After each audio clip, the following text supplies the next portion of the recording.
Caminó sumergido en un mar de gente, miles y miles que querían aproximarse a él, saludarlo, tocarlo, tomarle una foto. En todo momento lo escoltaron el estruendo, la algazara, el jolgorio. Paso a pasito, después de 6 horas de andar, de estrechar manos, de abrazar, de recibir papeles, logró completar la travesía desde el Ángel de la Independencia hasta el Zócalo de la Ciudad de México. Concluida la celebración itinerante, siguió el mitin. Ya instalado en la tarima frente a más de 120,000 almas, como pez en el agua, lo presentaron y él, sorpresivamente enjundioso, tomó la palabra. A continuación, el licenciado Andrés Manuel López Obrador, presidente constitucional de los Estados Unidos mexicanos, dirigirá un mensaje al pueblo de México con motivo del 4º año de su gobierno.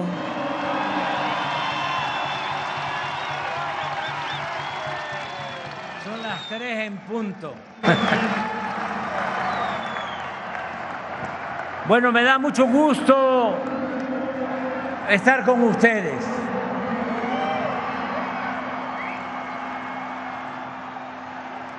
Ya saben lo que decía Martí, amor con amor se paga.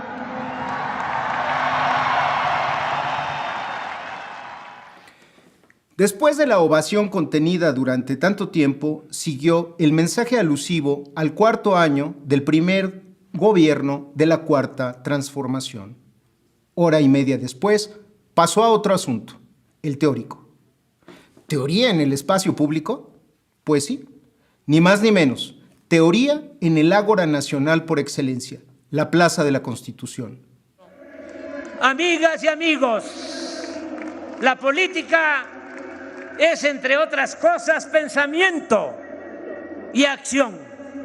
Y aun cuando lo fundamental son los hechos, no deja de importar cómo definir en el terreno teórico el modelo de gobierno que estamos aplicando.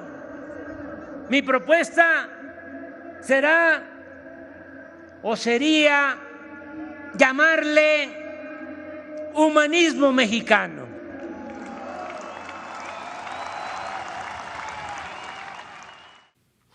Andrés Manuel refirió enseguida lo que llamó, entre comillas, los principios políticos, económicos y sociales del humanismo mexicano. Fin de la cita. Enseguida, resumo y parafraseo. 1. Libertad. El pueblo que quiere ser libre, lo será.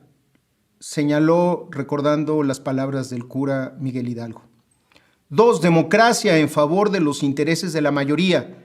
3. El progreso sin justicia es retroceso. No basta el crecimiento económico, es indispensable la justicia.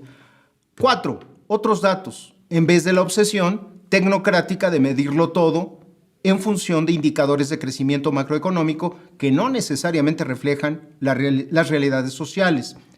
5. Lo fundamental no es lo cuantitativo, sino lo cualitativo, la distribución equitativa de la riqueza. 6. Por el bien de todos, primero los pobres. El fin último de un Estado es crear las condiciones para que la gente pueda vivir libre de miserias y temores. 7.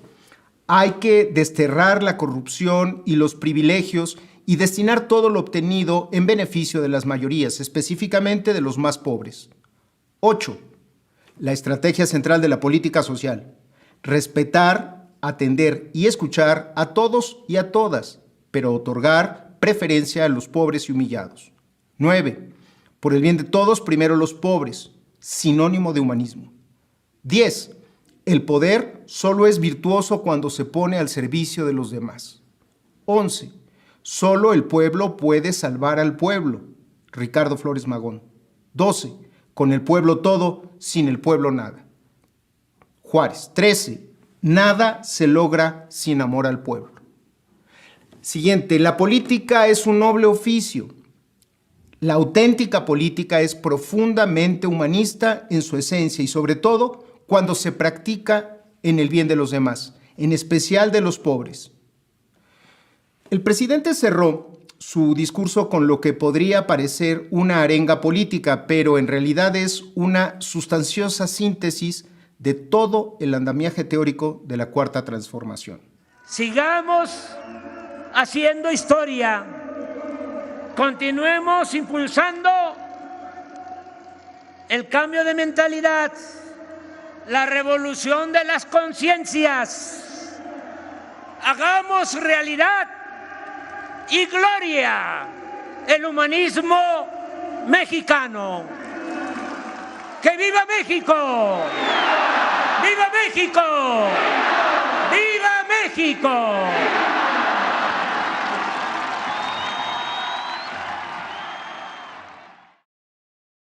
Efectivamente, en el núcleo de cualquier humanismo se halla la libertad orientada, en última instancia, a incidir en el curso de la historia. Así que la consigna "Juntos haremos historia" es, pues, profundamente humanista. 2. Hace 2 años, el 15 de septiembre de 2020, el Zócalo lucía muy distinto, desolado, fantasmal. Transitábamos por tiempos de pandemia y encierro. Quienes quisimos ver y escuchar el grito de la independencia aquel año, tuvimos que conformarnos con hacerlo por la televisión. Entonces, yo relataba que el vacío de la Plaza de la Constitución lucía escandaloso, descomunal incluso en las pantallas más chiquitas. Quizá lo recuerden, el presidente lanzó las vivas que había adelantado días antes y además de la consabida retahíla de heroínas y héroes decimonónicos, AMLO agregó vivas a las comunidades indígenas y a la grandeza cultural de México. Y casi al final de la proclama nacionalista gritó: ¡Viva el amor al prójimo! ¡Viva el amor al prójimo en lugar de mueran los gachupines! Y para rematar, ¡viva la esperanza en el porvenir! El humanismo, efectivamente, necesariamente tiene que ser optimista. 2 días después, AMLO se refirió al tema. El amor al prójimo, pues es un principio que se concibe y se busca aplicar desde antes del cristianismo. Les podría decir que es como el acta de nacimiento del humanismo, el principio del amor al prójimo. Y hablando de libros, recomiendo uno que habla de este tema, que se llama El amor líquido. Les va a gustar. Además, creo que está editado por el Fondo de Cultura Económica. Es un escritor polaco, muy bueno. Por supuesto, se estaba refiriendo a Zygmunt Bauman, pensador que nació en 1925 y murió hace poco, en 2017. Bauman explica que el amor al prójimo es un principio fundacional de la humanidad en tanto especie, no solo natural, sino también cultural. Cumplir el precepto de amar al prójimo, sostiene el sociólogo y filósofo polaco, implica necesariamente, entre comillas, un salto decisivo por el cual el ser humano se despoja de la coraza de los impulsos y predilecciones naturales, adopta una postura alejada y opuesta a su naturaleza y se convierte en un ser no natural, que a diferencia de las bestias, es lo que lo distingue como ser humano. Cierro la cita. El amor al prójimo no es natural, es un arte. Por eso, amar al prójimo es el acta de nacimiento de la humanidad. En la antípoda, el individualismo, que es totalmente natural, bestial. Entre comillas, el amor a sí mismo es pura supervivencia, dice Saumann, y la supervivencia no necesita mandatos, ya que las otras criaturas vivas, no humanas, los animales, se las arreglan perfectamente sin ellos. Amar al prójimo, como a uno mismo, hace que la supervivencia humana sea distinta a la supervivencia de todas las otras criaturas vivas. Fin de la cita. Si uno busca la palabra humanidad en el diccionario de la Real Academia de la Lengua, encontrará primero lo que en estricto sentido es un oxímoron, naturaleza humana. Las dos acepciones siguientes, género humano, conjunto de personas, no ofrecen problema ni representan sorpresa alguna. Sin embargo, las tres que continúan sí que son esclarecedoras respecto a la relación intrínseca que hay entre el amor al prójimo y la humanidad. Y en esa misma medida respecto al amor al prójimo como ingrediente esencial del humanismo. Fragilidad o flaqueza propia del humano, sensibilidad, compasión por las desgracias de las otras personas y benignidad, afabilidad. Subrayo, humanidad significa compasión y benignidad, esto es, benevolencia, buena voluntad hacia la gente. Para la oposición, la mención del amor al prójimo, claro, resultó odiosa. Esa misma noche, el columnista Salvador García Soto tuiteó, comillas, ¿viva el amor al prójimo? Sin duda, que viva, pero un precepto religioso no puede ser parte del grito que unifica a todos los mexicanos. ¿Y el Estado laico Andrés Manuel López Obrador? Fin del tuit. Seguramente el señor no tiene ni la más remota idea del tamaño de la sandez que escribió. El amor al prójimo es efectivamente un precepto que impulsan todas las religiones, pero en sí mismo no es religioso, o bien, según Tolstoy, es la verdadera religión. Bauman narra, cuando un converso le pidió al sabio talmúdico que le explicara la enseñanza de Dios en el tiempo que fuera capaz de permanecer parado sobre un solo pie, el sabio replicó que ama al prójimo como a ti mismo es la única respuesta completa. El amor al prójimo es un principio tanto del judaísmo, Proverbios 17:17, y del cristianismo, Marcos 12:33, pero también del Islam. El mejor de los hombres es el que ama a todos, sin excepción, dice Mahoma. No solo es esencial para las religiones abramaicas. Según un estudio de las universidades de Pensilvania y Michigan, al revisar las más importantes tradiciones filosóficas y religiosas de China, confucianismo y taoísmo, del sur de Asia, budismo e hinduismo, y del occidente, filosofía clásica ateniense, judaísmo, cristianismo e islam, al revisarlas en este estudio que se llama The Converse of the Value of Human Strength Across the Culture and History, resultó que lo que denominaron, entre comillas, humanismo, en el que englobaron amor y bondad y las fortalezas para atender y hacer amistad con los demás, es una de las 6 voluntades requeridas, de las 6 virtudes requeridas por todas las tradiciones. 3. El precepto de amor al prójimo es imprescindible en cualquier humanismo. ¿Cualquier humanismo? Sí, porque no hay uno solo. Humanismo no es un concepto unívoco. Por ejemplo, humanismo se refiere a las disciplinas humanas, el pensamiento y el arte de la antigüedad grecolatina, el trivium medieval, gramática, dialéctica y retórica, y luego las llamadas humanidades, en oposición, claro, a las ciencias. El humanismo renacentista surge como una bisagra entre la Edad Media y la Edad Moderna.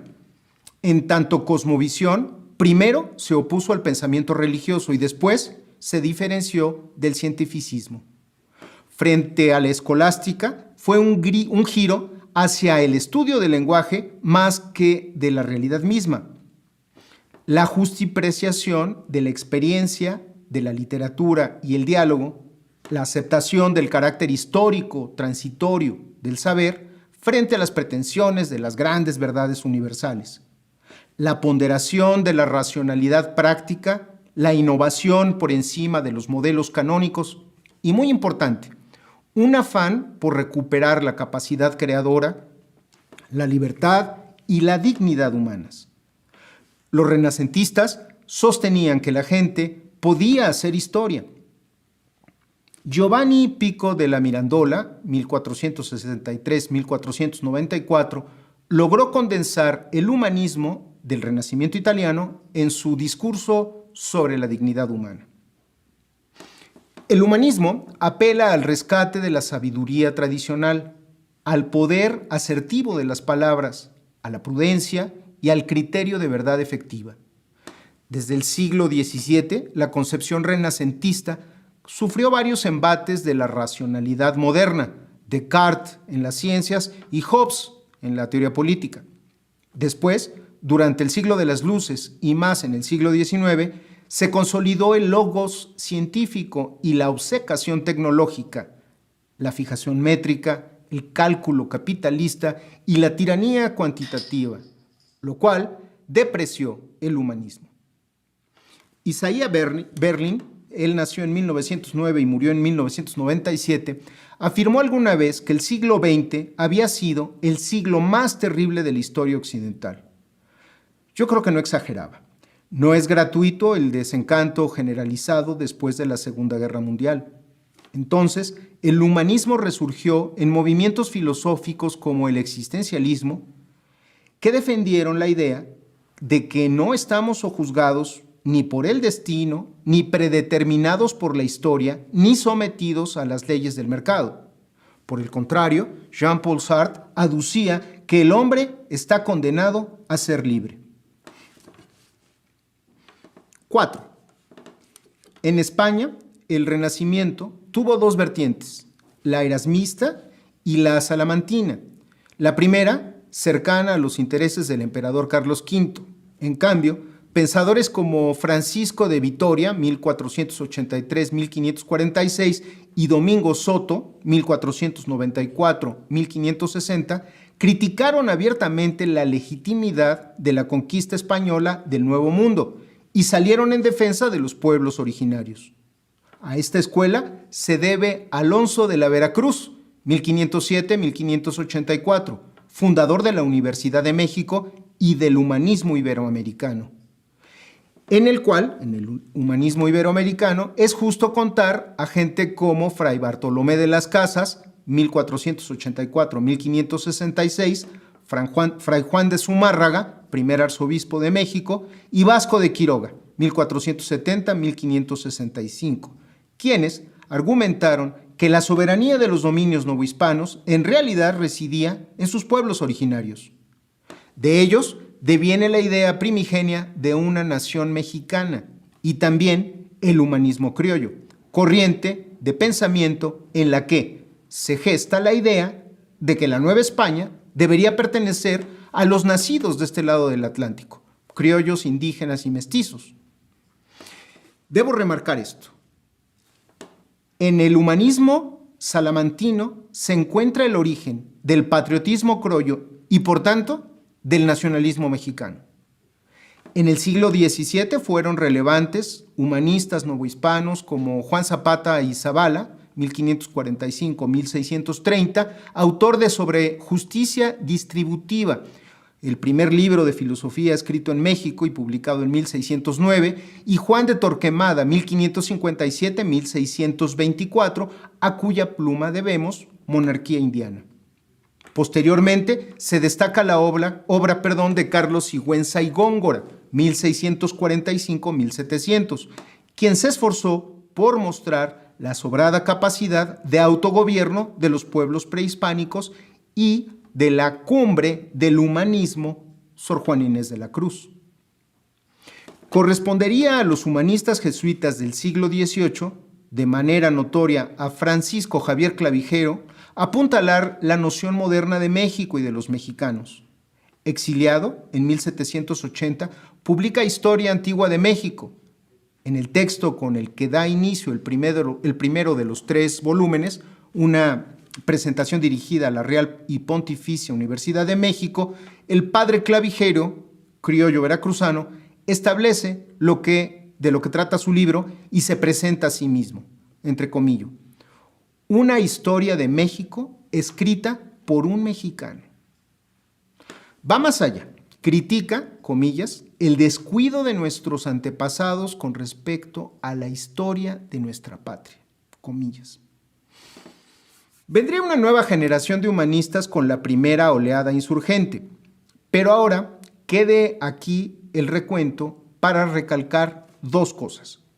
Primera, si bien el humanismo es milenario, el mexicano tiene tanta historia como la concepción germinal del Estado-nación que hoy es nuestro país. Y segunda, el modelo que sustenta teóricamente al gobierno de la 4T implica ciertamente un nuevo renacimiento, un renacimiento humanista.